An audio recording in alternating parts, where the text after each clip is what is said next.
What is going on? Welcome to Live at 11 with my man Phil Brady. Phil, how you doing? Hey, I'm well. How are you? Good, really good, dude. Really good. So, Phil, you are well. First and foremost, thank you for coming on, dude. Thank you for taking the time out of your day. Thanks for having me and for Yeah. bringing some love to the environment as well. Bringing a little love to the world. Little love to the world, a lot of love to the world, bringing a lot of love to the world. That's what we're going to do today. We're going to bring a lot of love to the world. Phil, so you are a current student at Elite anyway? Yeah. Yes. But also, there's a particular reason why I wanted to get you on here today because, me and you, from I think the first conversation we had, which was you were kind of inquiring about the course, but we kind of hit it off straight away purely because we were interested in a lot of the same topics, which revolved around leadership, which was partly the reason why I wanted to get you on here today, because I know a lot of people will get a lot of value from this, regardless if they are like gym owners or personal trainers or whatever. Plus, now that you have had some insights into the fitness industry and how it operates as well, on top of that, this is purely on a selfish basis where I have just brought you on here to extract some information.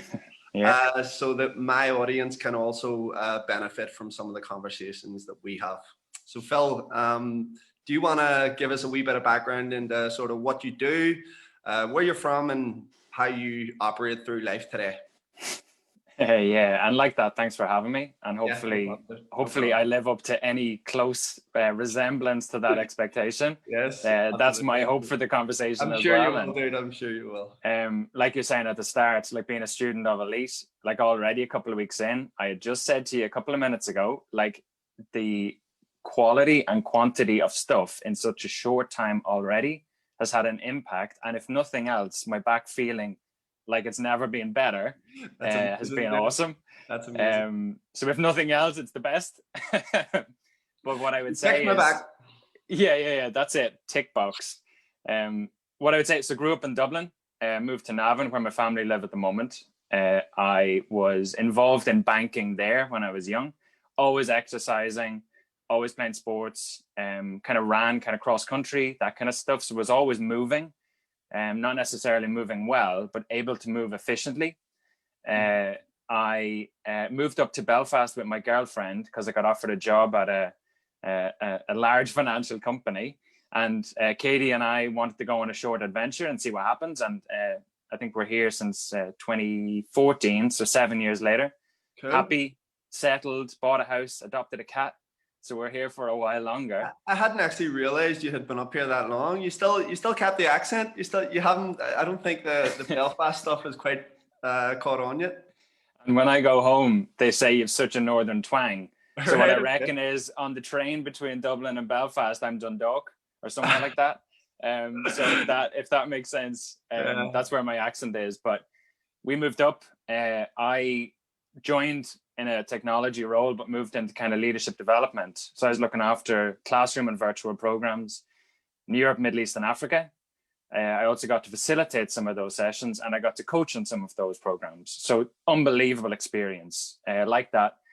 I'd been reading about personal development from probably about 2000 because I'd been, we can talk about that. I'm happy to get into what that fire in my belly came from. But I've just always wanted to kind of serve people, and I wanted to serve leaders first because the impact there, if we can get that right, can have such a shadow that it can cast over the communities and the people that they interact with. So I went straight to the top of interacting with these people and serving them one-to-one in useful conversations and coaching. And that's some of the work then that I've been paying attention to. Awesome, dude. Awesome. Who did you start off? Because obviously a lot of personal and rightly so, a lot of personal trainers kind of gravitate towards the personal development space because what are we trying to do forever? Through our physique, through our mindset, we're just constantly trying to develop ourselves. Who did you start off studying back in the day? Two books, 7 Habits of Highly Effective People, Stephen Covey. And then one was Awaken the Giant Within, Tony Robbins. Yes. And the Tony Robbins one stands out because of some of the beliefs around humans but also the kind of how we paid attention to stories that people hold about themselves. And the fact that our bodies and priming our bodies for movement can make such a difference as well.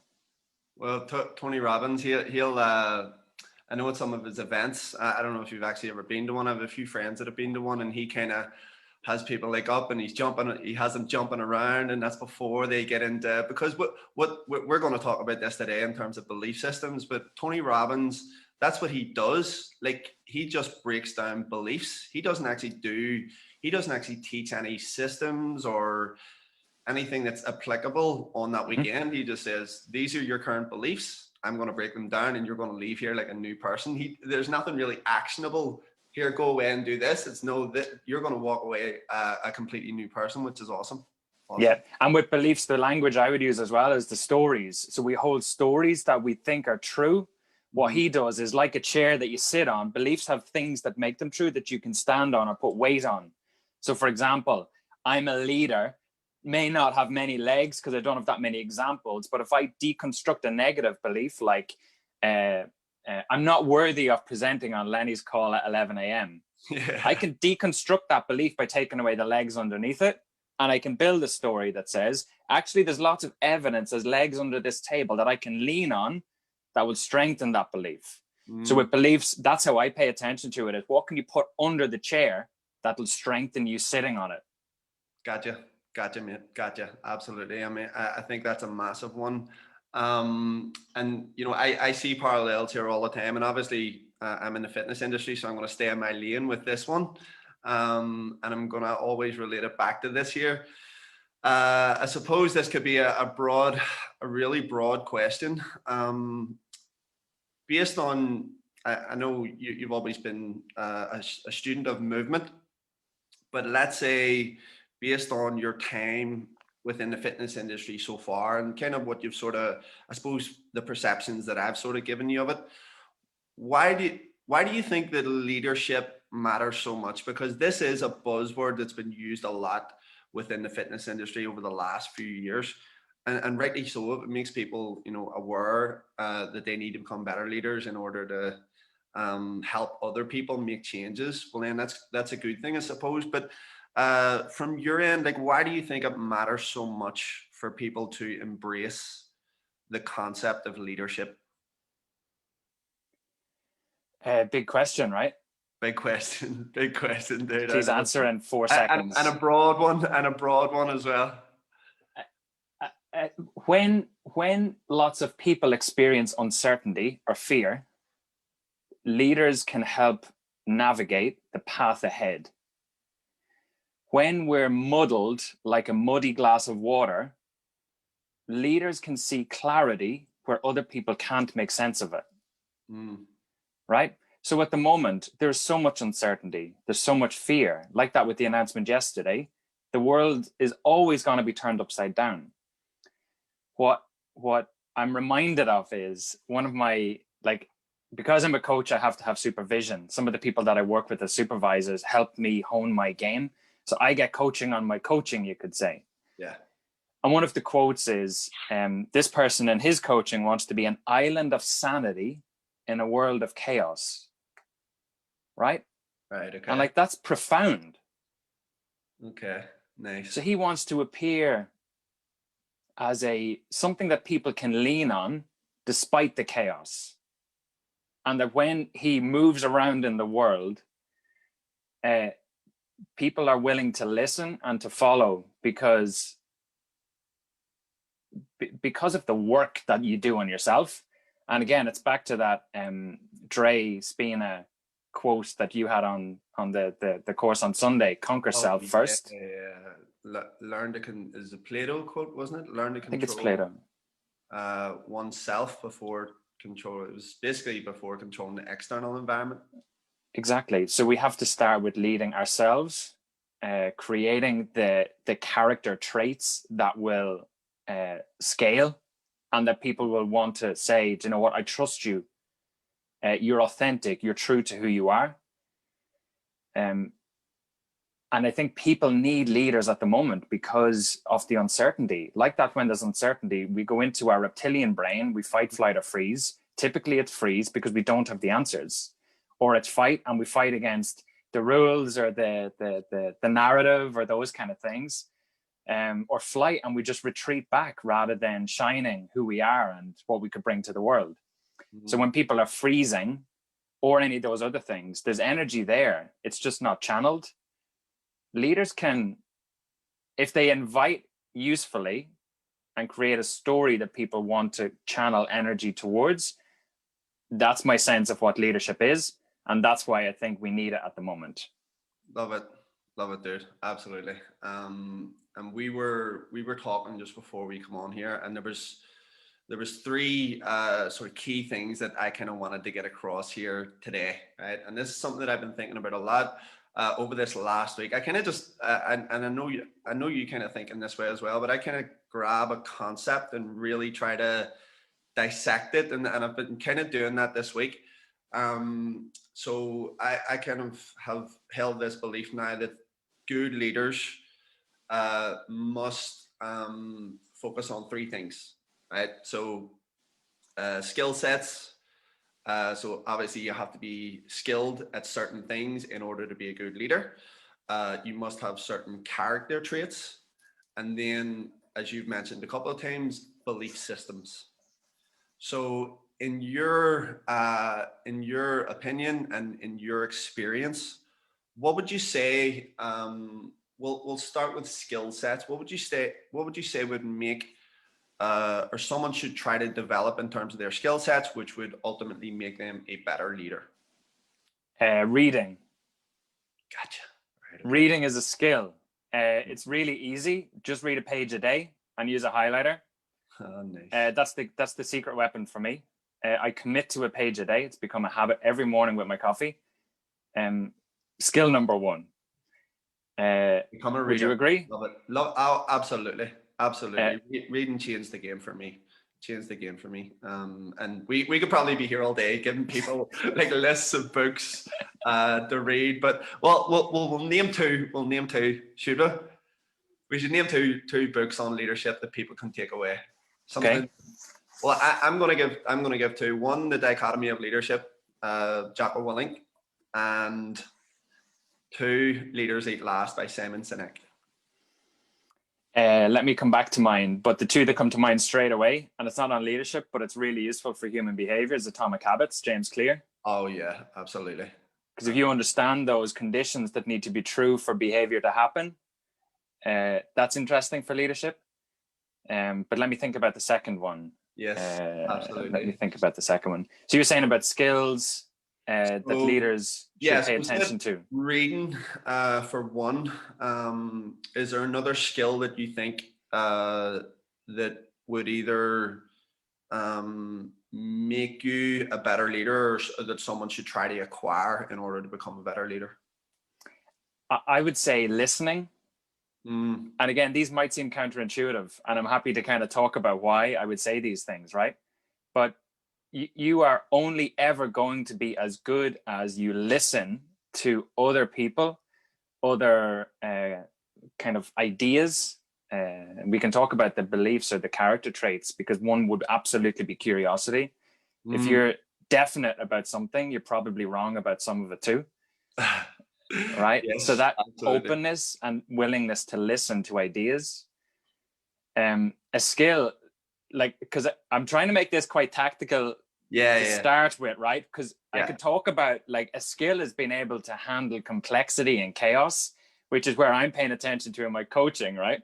Right. But a skill would be storytelling. Can you connect with people emotionally so that you are able to tell a story that they want to join you in creating and realizing? That's a big one. That is massive. Coaching. Coaching is a skill.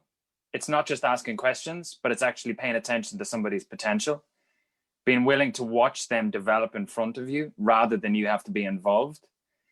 And it's also the willingness to allow somebody the opportunity to break stuff so that they learn. Gotcha. I think that that's a skill and it can be learned. Yes. I think a big one as well is change. So can you help people as they change, or can you invite people to change? and support them along the way. Love those, dude. Love them, absolutely. It just reminds me actually of the book that I sent out to you guys. It was Be a Guide on the Side. Not a sage on the stage. Not a sage on the stage. And then the other thing that kind of just hit me there. Oh yeah, give people an opportunity to get it right. When it as you say, and I try to relate this to the gym floor. It's like I'll say this to students sometimes. There's coaching, and then there's over coaching, and then there's under coaching. So there's almost like that wee Goldilocks zone of giving people the opportunity to get it right.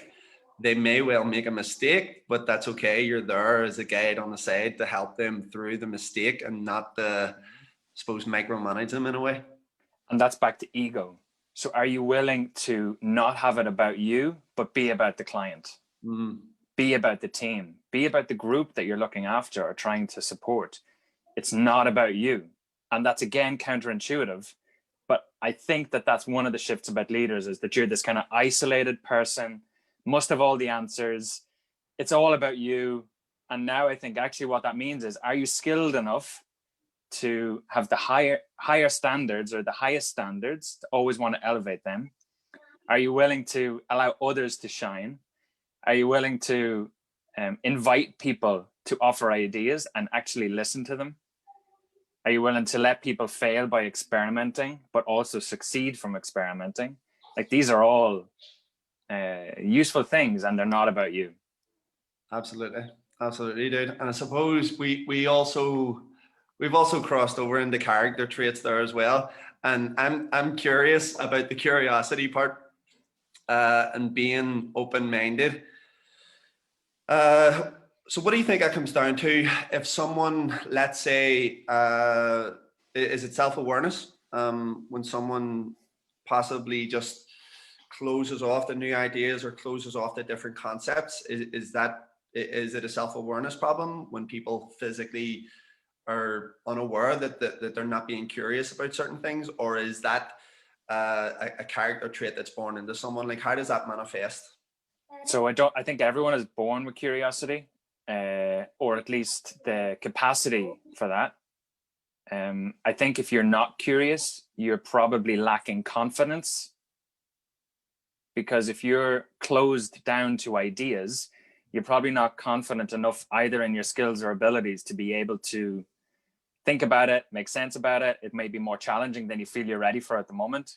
So that can cause anxiety or doubt or just fear. So I think it's a self-confidence thing as well. And it's probably also just that it's bet out of us. We're told and pushed information at us all the time. So there's never actually, what do you want to learn about? What are you curious about? I remember hearing about Richard Feynman, who was part of some massive projects around kind of World War II. He was some kind of a scientist, and he kept a book of questions he wanted to find the answers to. So that drove his curiosity. Like, one is, what does a pigeon's tongue look like? Right? Just a silly example. But he was just so curious to learn. So it's not that we aren't curious. It's just that we're told what is social proofed, rather than ever listening to ourselves a little bit more and allowing ourselves the space to explore. That was like a light bulb moment there, because people keep books of answers and never books of questions, but questions are what breed curiosity. That is unreal. I collect questions. That's my job as a coach. I collect questions. Right. Like, what do you believe and how could you be wrong? My favorite question at the moment. You sent me that a couple of weeks ago, and it's like you end up sitting there questioning, is everything that I've learned in my life even real? Like, what? But it's back to like, that's uncomfortable. Yeah. Doubting is uncomfortable. But if you don't ever upgrade. And if you don't upgrade, the world just passes you by. You're stuck believing that the sun, the sun revolves around the sun, right? outdated, wrong model. Update your model. You know. Hello. Yeah, this wee dude here, he's looking at code for his PlayStation. It is 891548. You'll have to remember that now. You'll have to remember that. This is the beauty of work. He'll just check your Facebook. Yeah, 891548. I love it. Yeah. So collecting questions. Collecting questions, yes. So the belief systems then, is there because to be, I suppose people have this perception in order to be a great leader is that you must have then strong belief systems. And that you also must be a certain type. So I'm introverted, so I can't be a leader. No, rubbish. Right, okay. I'm extroverted. I'm not a good leader. No, rubbish. We have this belief about what leadership looks like. Rubbish. Leaders are those that are willing to be themselves authentically, rather than try to fit into the approval of what others think that is expected of them. And again, it's back to that self-awareness. When you're self-aware and you listen enough to yourself, you're able to be authentic, and most great leaders are absolutely themselves. Gotcha, dude. That is a massive takeaway for anyone, especially, and I like to kind of relate it to, let's say, marketing terms, because you know there's three components. When we simplify it, there's three components to running a fitness business that has. Taking notes here too, right? Yeah, absolutely. I've got this recording. There's three components when it comes to running a fitness business. When it's all really like condensed, marketing, sales, and fulfillment. And each of those three components require different skill sets, and different belief systems and different character traits as well. And then within those, I suppose, different leadership principles. So as you say, you know, let's say from a marketing standpoint, if someone tells themselves and they hold this belief, I'm introverted, I don't want to be in front of people, I don't want to be judged by people, what sort of impact does that have on your business? But most importantly then, what sort of impact does that then have on the people who could benefit from your business? Exactly. The cost is huge. It's huge. And not to you, but you're like, other people are losing out too. So again, like I don't want to say something that's deliberately disruptive or challenging, but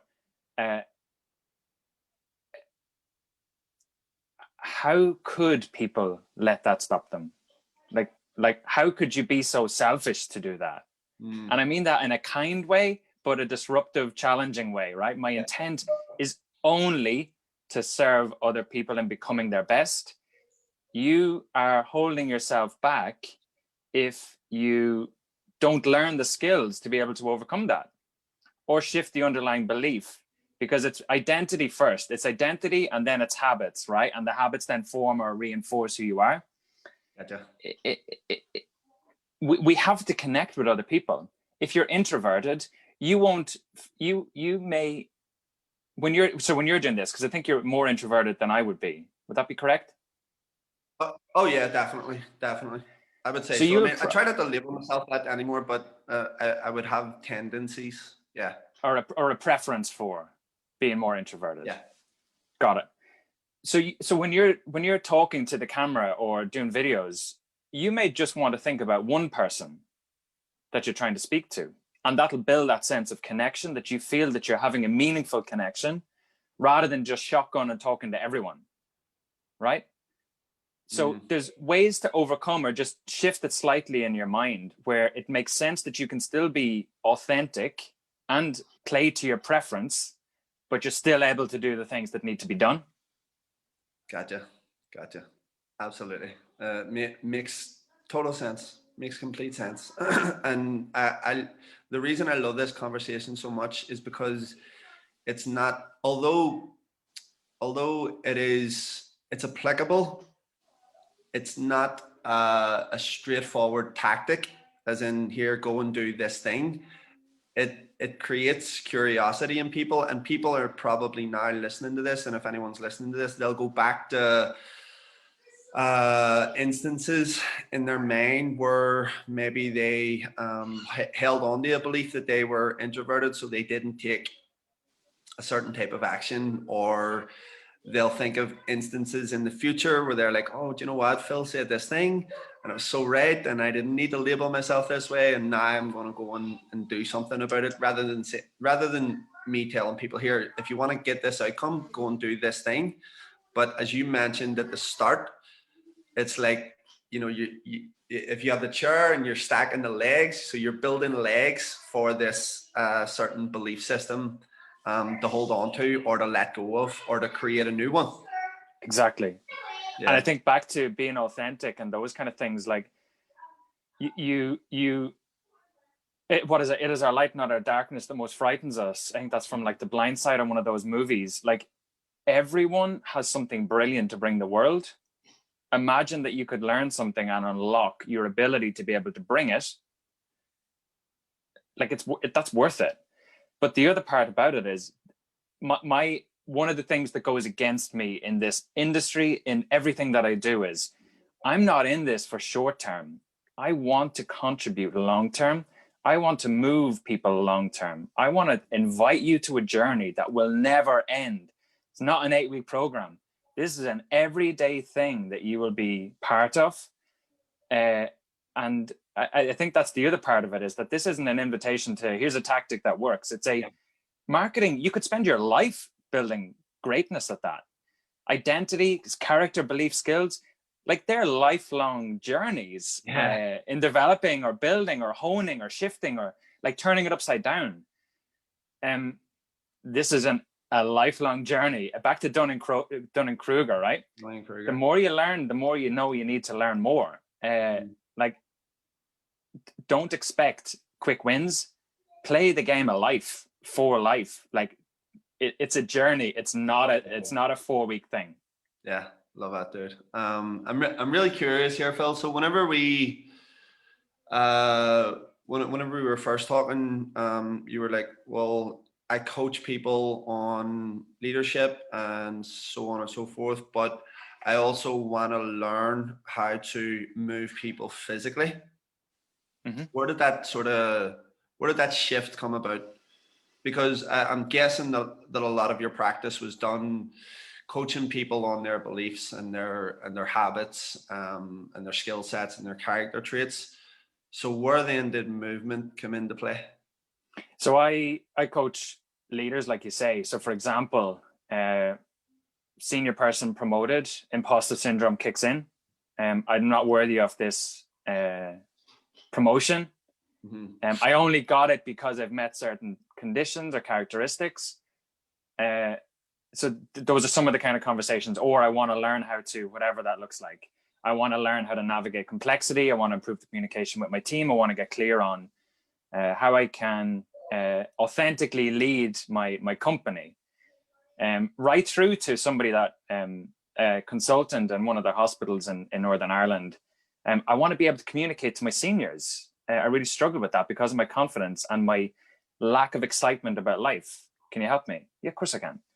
But what I noticed with one of the people that I was working with is, and again, it's back to awareness, right?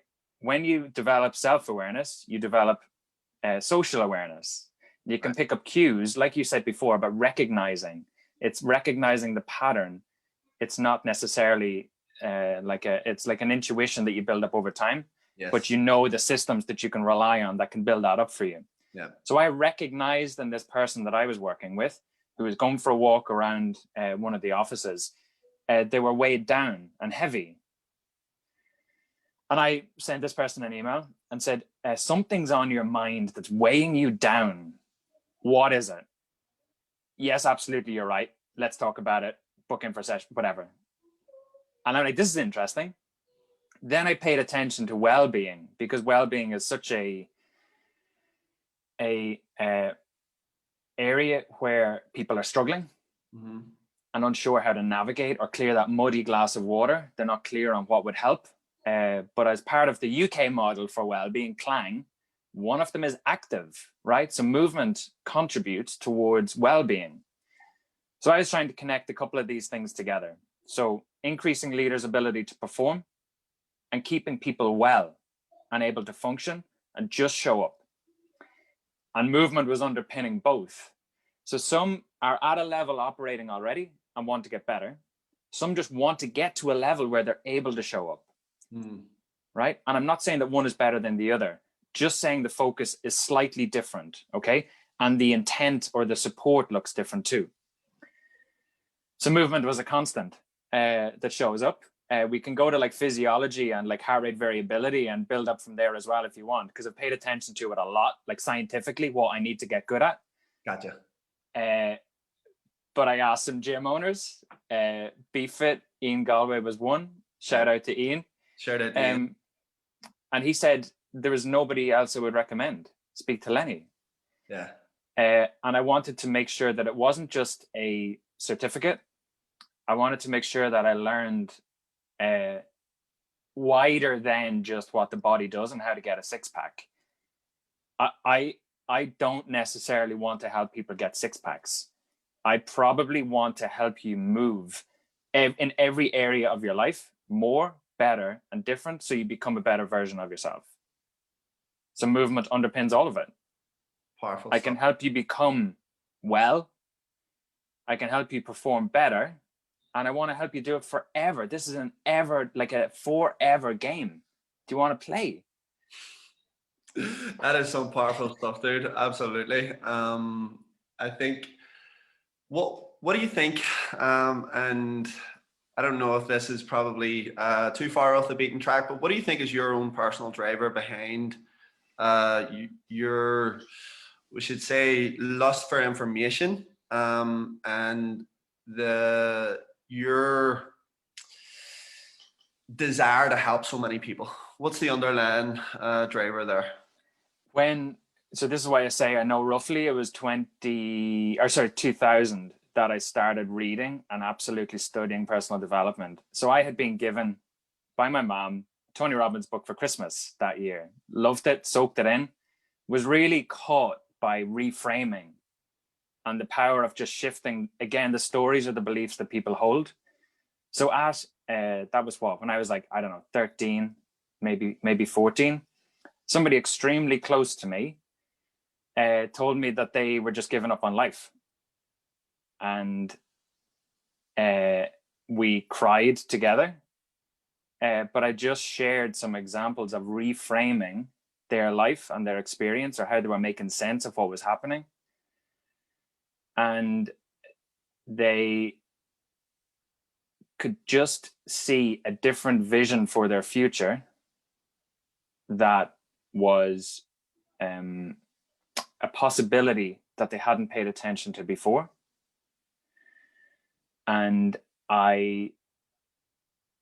that's a fire in my belly that will never go out, because what I realized then, or looking back in retrospect, is if I have the appropriate or the useful tools in my toolbox, probably given many situations that could come up, if I'm prepared, I should be in a good position to be able to offer some useful possibility of the future that people could move towards for themselves, not for me, for them.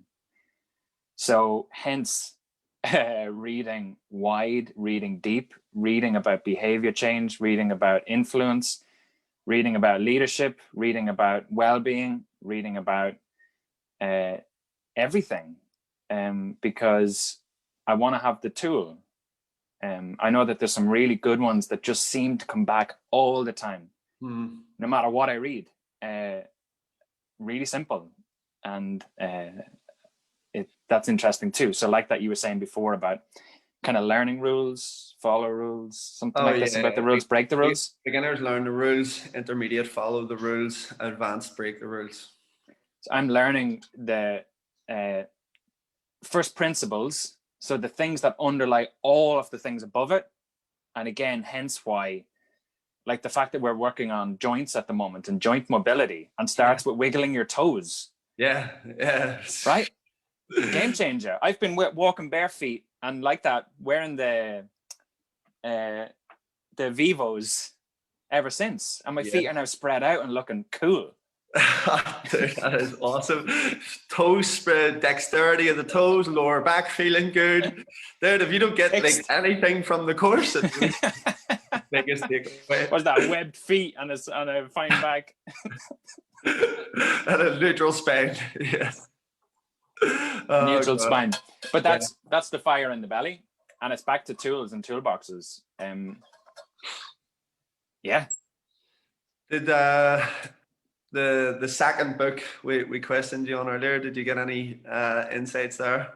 What's the second book you would recommend? Because I see you got a whole stack there behind you, which is awesome. Well, I'll tell you what, you probably just can't narrow it down to one, can you? Because you said Atomic Habits. Atomic Habits is very good. Anthony Robbins' Awaken the Giant Within is also very good. I like that. It depends what people want to learn.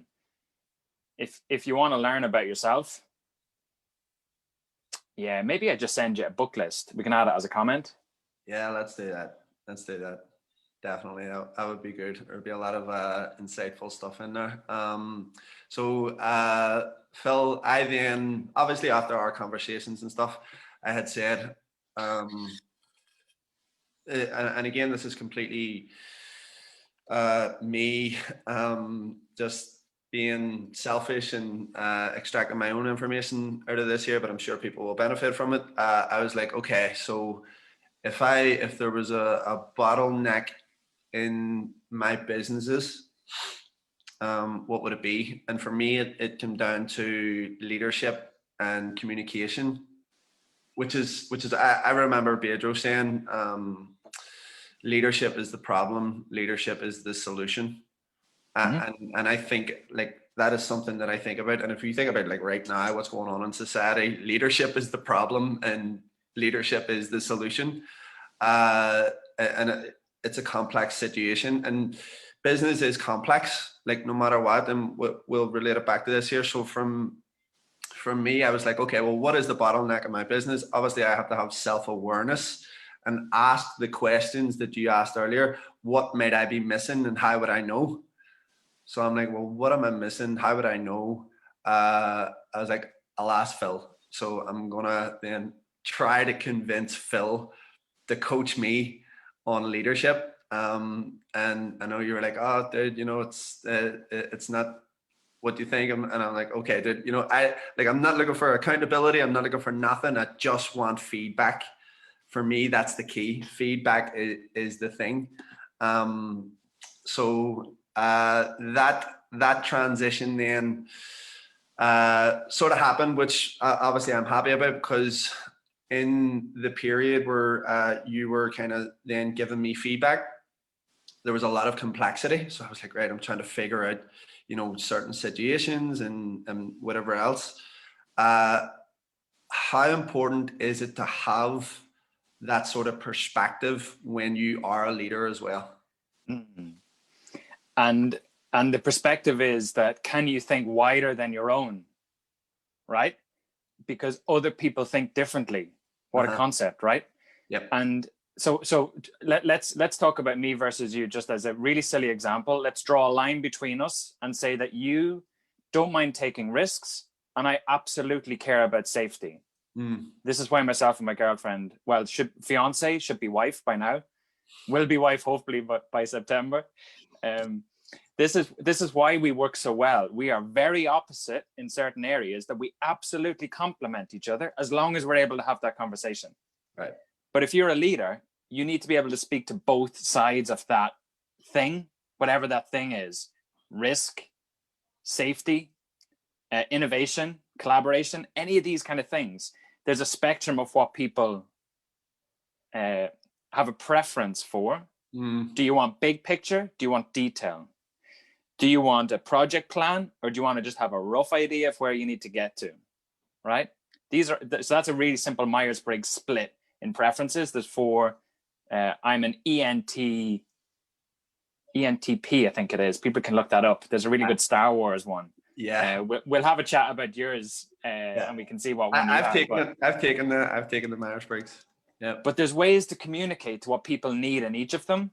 And if you don't have that ability to solve from your perspective, but also solve from the opposites, right, you are only communicating to people like you, and the people around you aren't getting what they need or hearing from your message.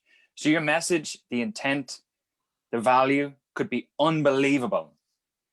If you don't speak to each of those preferences, and again, it's the ability to think wider than yourself, you will lose some of the message, or it won't be translated or connected to in the same way. So when you want to lead and tell that story, there needs to be elements of detail. There needs to be data. There also needs to be emotion. There needs to be stories and experiences. There needs to be lots of things that people can latch onto what they need. And as a leader, if you pay attention to some of those components, you elevate the chance that people will be able to connect with what you're talking about. Dude, absolutely love that. Really, really insightful there. Massively. Phil, if there was, we're gonna let you go here because I know you gotta. Don't worry, we have 10 minutes.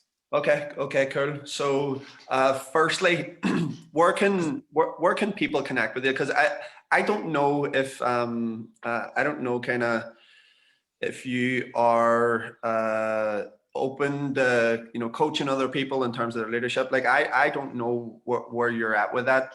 But either way, where can people connect with you if they wanna learn more? Philip Brady Coaching on Facebook or Instagram Cool. is the best. Yep. I have a blog, but I've linked it on both. Cool. That's probably the best. Philip Brady Coaching, 1L. I think I need to change my name because it's not just coaching anymore. It's a little bit different. So one of somebody who will be my best man, one of my best men, told me I need to have a company name or some kind of different way of describing what I do.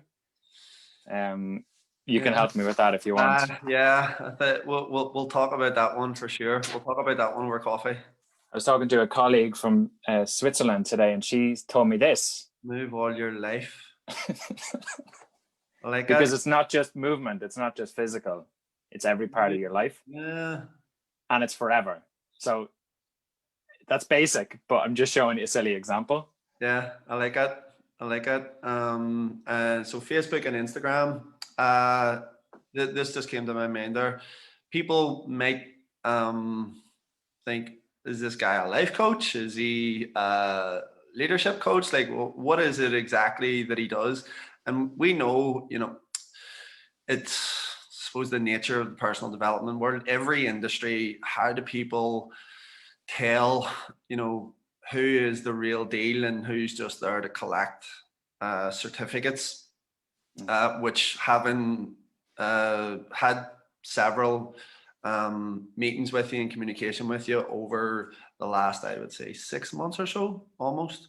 I know for sure that you're the real deal because I've worked with coaches all over the world. But if someone, kind of has never had feedback before, has never had perspective before, has barely just dipped their toe into the personal development world, I suppose, what would the advice be on that with that person, or for that person? Yeah. What should they do? How should they start? So this is just anybody starting out wanting to focus on their own development. Yeah. So coaches need coaches, right? I'm a firm believer in that, and that's why I kind of reached out to you for leadership coaching. So if someone's never had one before, but yet they are possibly working in the fitness industry and possibly think, do you know what? If I want to improve on my business, which we all do, that's why we're all here. We all want to have more influence, impact, and income. And how you do that is through coaching. So how should that person who has never had a coach before, how should they approach it? And what should they look out for? Look out for it. That's yes. a good question. Yes. Yeah, I get that. What I would say is, like, I don't run a fitness business, so there's better people than me positioned to say that. The fact that I'm able to say that statement and won't missell myself and promise you everything is probably something to look for. Because if you're willing to say, this is my lane, and you're willing to say, actually, that's not, there's better people than me, that's probably one useful measure. The other is, look for people that you like. You might not like everyone, and that's okay too. Tim Ferriss, unbelievable kind of collector of stories and really good books like The 4-Hour Workweek and The 4-Hour Body. He says that roughly 10 to 15% of his audience will never like him. And he's okay with that. Yeah. I used to like everyone or want to like everyone. And that was to my detriment because I never set up boundaries around myself and what I'm capable of. So I would just overserve and give too much of myself. Yeah. So I don't know why that's a tip, but I think if somebody that's willing to say no is probably also useful. And I think that, like you say, certificates, depending on the certificate, we trust that as an authority indicator. Like I've done accredited courses, I've done like the work, I've put in 20 years of work that nobody will see. Yeah. But when I stand up in front of you, I would hope that you trust what I'm saying. It comes across. Absolutely. And that, like nobody, yes, I've had one person ask me, are you accredited? So I'm chasing accreditation as a coach because the industry respects it. But actually outside of accreditation, I've done the work and I'm never going to stop doing the work. And I think that's probably another thing to look for is your coach or whoever you decide to work with willing to be wrong, willing to admit that they're wrong, but also willing to upgrade what they say is true. That's not to say that you're wishy-washy or you always change your mind and you're not sure about anything. It's to say, do you know what? Based on the best of what I know right now, this is what I would recommend. And I will never stop upgrading that. Love it, dude. Love it. I'm gonna be selfish here again. So recently, I'm just curious on your opinion of this. So recently, I applied for. I seen this guy. He was doing some coaching.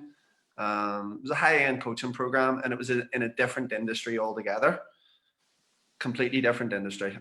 And the way I kind of looked at it was, okay, I might learn some stuff here that I can take and apply to my industry or to my business or whatever. So I kind of went through the application process and it was bad. Like from a sales, I mean, pretty much any industry, marketing, sales, and fulfillment. Okay. And I know that our process around sales is good because the conversion rate from getting people from the marketing bracket to the fulfillment bracket is like super high. So I know that we've got that area dialed in. So I went through this company's process, the exact same process, because I like to learn what other people's processes are. And it was bad. And I was like, so there was two things that was going through my mind. Number one, I was like, if this person doesn't have this part dialed in, how are they going to be able to help me with my needs or whatever it is? But then on the flip side of that, I was kind of thinking, well, there might be other things there. So if it's not sales, like and I'm not saying I don't need help around it, there's always more insights and stuff later on down the line. But when something is this bad, I know that I'm doing way better on that front. But there might be other things there that I can extract. Plus, at the same time, I may be able to say, well, do you see your sales process? I think I can help you with your sales process. Yep. But then I suppose the internal conversation that I'm having in my mind is, well, this guy he mightn't be open to my help in terms of the sales process. And then going back to what you said there is like, are they willing to be wrong? And I suppose that's only going to ever come down to a conversation. So how would you approach that? So how should I approach that? About the other person potentially being wrong? Because they're not wrong, they're unaware. They're unaware. Yes, that's it. So that's a little bit different, right? Yeah. How do you know when you're wrong? Data. Good answer. And I would say you don't know that you're wrong until you find out that you're wrong. Okay. Right? So you can be, and I don't want to use the word ignorant because that's the wrong word, but you can be unaware of not being right. Yeah. Okay. And you don't feel anything. You just feel like you're right. Yeah. So when you present to somebody who is unaware of something and they don't have the skill set to solve that themselves, it's uncomfortable. Yep.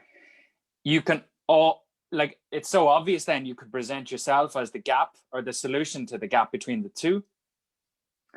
But if you present people with just problems, it's uncomfortable. Yeah. I would probably be kind in presenting that and say, look, my intent is, you said Simon Sinek earlier on and Leaders Eat Last. Start With Why is one of his other good books. My intent is this. I know you can do better. I can see better for you. I have a useful map that you could experiment with. Do you want to try it? Love it. It's kinder than, that's awful. Yep. You're losing. Bye. Yeah. Yeah, absolutely. That makes like complete sense. Because it was either, in my mind, it was either going to be one or the other. I was like, I'm just going to walk away here. I'm not even going to entertain the idea of working with this company. And so Lenny, sorry, so something's just come to my mind as well. Yeah. I wonder, so you mentioned about the fitness industry and leading in the fitness industry and this kind of thing, or leadership in the fitness industry. Yeah. One belief, if we go back to beliefs, that I think everyone should hold is that it's not a zero-sum game. It's a positive-sum game. What that means is, if you win, that does not mean that I lose. Yep. It means that we both could win. We just need to think a little bit differently. Maybe the question is, for you in that situation is there somebody really well equipped that you could recommend there? If that's not the lane you want to play in or that you're brilliant at, you've just elevated somebody else's opportunity to serve usefully. That always will come back around. It's a positive-sum game. Gotcha. You may be best positioned, but there may be others better positioned. If you make that connection, the currency in the market of that trust is huge, and you'll never lose playing that. I think that's a good belief to have. Gotcha. Love it, dude. That's given me a lot of clarity on that there. So I think I know how to approach that now. I think I know, but I'll ask you. We'll talk more about that later date, because it was frustrating. I'll be honest, it was frustrating because just some insights. One of the speed of implementation is one of the big things when it comes to sales, and I teach this. And it took their team 10 days to get back to me. And even when they did get back to me, it was all about how we're amazing. This is how good we are. This is what we do. And not once during the sales process was I asked, hey, what do you want? What do you want to learn? And for me, that's what sales is like, it's not about you. You should think of yourself as like a trusted advisor when you're doing when you're going through a sales process. So you're trying to teach this person, or at least understand where they're at. And when they didn't do that, I was like, come on, guys, give me a break here. Like, if you're gonna but I suppose I just need to find out more about what actually is on offer, because if they say, hey, we don't do sales, that's not what you're going to learn here. Well, then I'll understand more what the actual coaching revolves around. And then, as I say, maybe I can still extract some information from that, and then maybe I can still add some value to the rest of the group, I suppose. Yeah, and like that, it's to shift the time horizon between short and long term. The benefit may not be short term, it may be over the longer term. And that shift in time horizon is also what leaders do differently. Managers will look down and in, week to week, day to day, capacity, resource, all these kind of things. Leaders have to think on the horizon. What's the industry going to look like in 5 years' time? How can we react to COVID? What is that going to mean for like the future of how we work out? Do we work out together? Is it alone? All these kind of things. The questions are different, but so are the benefits. They'll present themselves at a later date potentially. It's an interesting one though. It is, dude. It is. But I definitely will. I'll consult you on that again. Phil, if there's anything that I should have asked you today, which I didn't, what would it be? It's a good question again. To go back to